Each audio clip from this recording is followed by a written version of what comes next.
कि छोटी पार्टी का कार्यकर्ता है। आरएलपी पार्टी छोटी है, अभी ज्यादा सीटें भी नहीं आई, 3 सीटें आई है। तू क्यों हनुमान बेनीवाल जी के पीछे और आरएलपी में जुड़ा हुआ है? कांग्रेस या बीजेपी में आ जा, ऐसा कुछ लोगों ने कहा।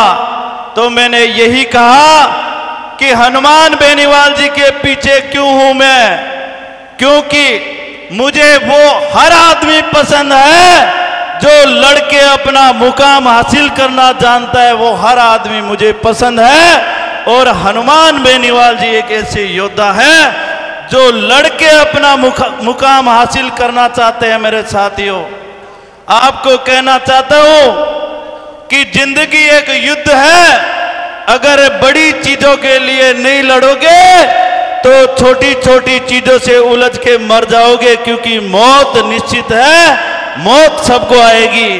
इसीलिए कहना चाहता हूं साथियों, बुजुर्गों, नौजवान साथियों, माताओं, बहनों, लक्ष्य बड़ा बनाओ। बड़े लक्ष्य के लिए लड़ना है। छोटे छोटी चीजों के लिए लड़ोगे तो जिंदगी छोटी छोटी चीजों में ही बीत जाएगी। लक्ष्य बड़ा बनाओ। क्यों बनाओ? क्योंकि आज किसी माता बहन के या किसी किसान के काम पड़ जाता है थाने में। जब थाने में जाता है कोई किसान या किसान का बेटा, थानेदार ऐसे सलूक करता है कि जैसे कोई अपने या तो पाकिस्तान के अपन है या फिर ये थाना ही पाकिस्तान में है। ऐसा अपने साथ सलूक किया जाता है। क्यों किया जाता है? क्योंकि अपन छोटी छोटी चीजों के लिए लड़ते हैं, बड़ी चीजों के लिए नहीं लड़ते।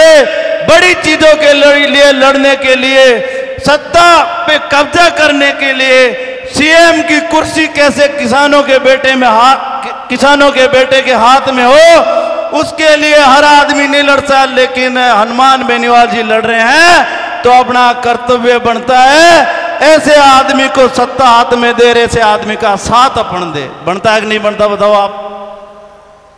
तो मैं मानाराम तो नहीं लड़ सकता सीएम की कुर्सी के लिए, लेकिन हनुमान बेनीवाल जी लड़ रहे हैं तो कम से कम ये मानाराम कंधे से कंधा मिला के हनुमान बेनीवाल जी के साथ तो खड़ा रह सकता है ना मेरे भाइयों।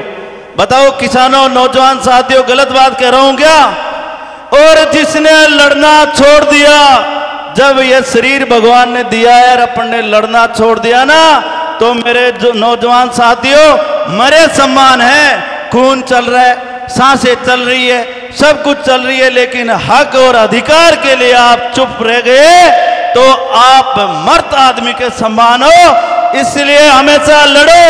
बड़ी चीजों के लिए आप नहीं लड़ सकते तो कोई आदमी, अगर एक आदमी आपके हक अधिकार, गरीब आदमी, बहन बेटियों की इज्जत के लिए, जवानों के लिए, किसानों के लिए लड़ रहा है तो उसका साथ देने का फर्ज अपना बनता है। बनता है कि नहीं बनता?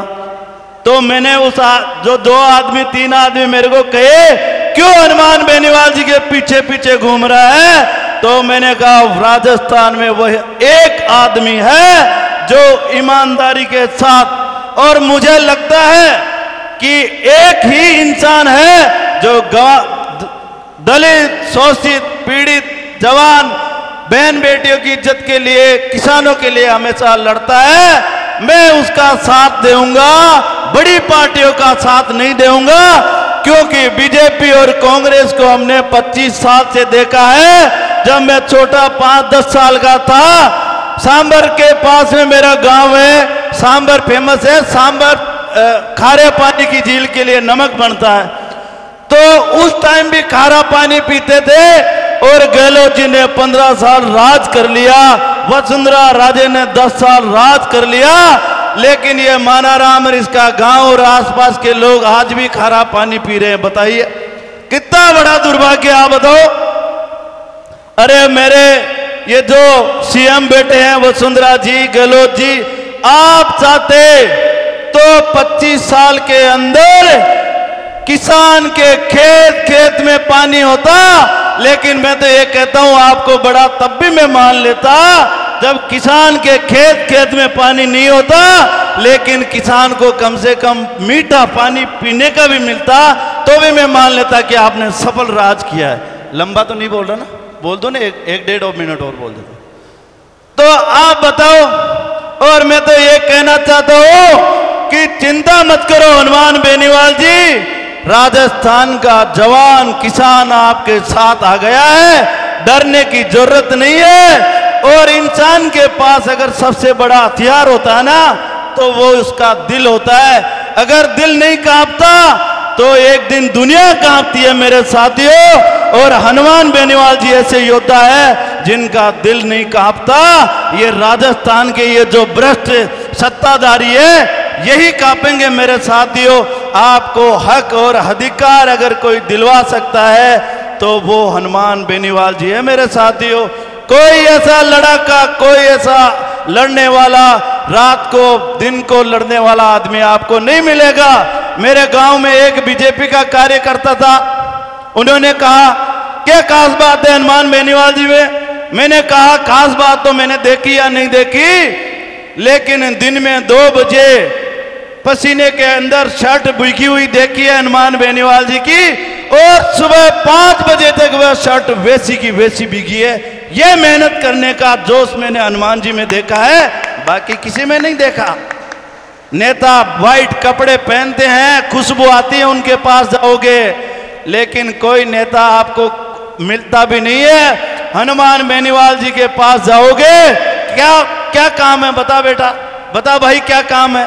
कभी कभी ऐसा लगता है कि हमारा कोई रियल भाई सांसद है, हमारी खुद की पार्टी है, हमारा भाई सांसद है, संसद के अंदर बैठा है, ऐसा हमें महसूस होता है। इसलिए हम हनुमान बेनीवाल जी के साथ है। यही कहना चाहता हूं, बहुत बड़े बड़े लोग बैठे हैं यहाँ पर, मैंने नाम भी नहीं लिया। हमारे प्रदेश अध्यक्ष जी है, छूटन जी भाई साहब है, रणदीप जी भाई साहब है जो प्रदेश युवा मोर्चा के प्रदेश अध्यक्ष है, डोरवाल जी है, शंकर जी है भाई साहब में, मेला जी है। मैं नाम तो नहीं ले पाऊंगा, लेकिन छोटा कार्यकर्ता हूं। मैं तो आपको यही कहना चाहता हूं कि प्रण ले लो, 6 महीने तक हनुमान बेनीवाल जी के साथ कंधे से कंधा मिला के खड़े रहेंगे। काम 6 महीने कम चल जाए, वही छाछ रोटी दाल खा लेंगे, 6 महीने और पीछे चले जाएंगे। सब कुछ छोड़ दो, नॉर्मल काम चलता है वैसा करो। 6 महीने के लिए आरएलपी को दे दो, हनुमान बेनीवाल जी को ये 6 महीने दे दो, 5-6 महीने बचे हुए। मेरे साथियों, आपको कभी ये महसूस नहीं होगा और ये सुनाई नहीं देगा कि राजस्थान के अंदर एक नाबालिग बेटी का रेप हो गया, बलात्कार हो गया, किसी दलित युवती के साथ, किसी दलित के साथ ये हो गया। आपको ऐसा सुनने को नहीं मिलेगा। अगर आरएलपी पार्टी का राज आ जाता है तो, और अगर सुनने को मिल गया तो ऐसी कानून व्यवस्था होगी जो 1000 बार ऐसा कृत्य करने से पहले सोचेगा। अगर आरएलपी पार्टी का राज आ गया, ऐसी घटनाओं की पुनरावृत्ति नहीं होगी मेरे साथियों। यही कहना चाहता हूं। कहने को तो बहुत कुछ है, समय कम है। आपसे निवेदन करना चाहता हूं, किसान का बेटा हूं, ज्यादा इतना बड़ा आदमी नहीं हूं, लेकिन एक ही काम करो, 6 महीने तक कुछ दिखे नहीं दिखे, आरएलपी पार्टी और हनुमान बेनीवाल अपने को नजर आना चाहिए, क्योंकि अपने को सुरक्षित राजस्थान चाहिए। बहुत बहुत धन्यवाद मेरे को बोलने का मौका दिया। जय हिंद, जय भारत, जय हनुमान, जय आरएलपी।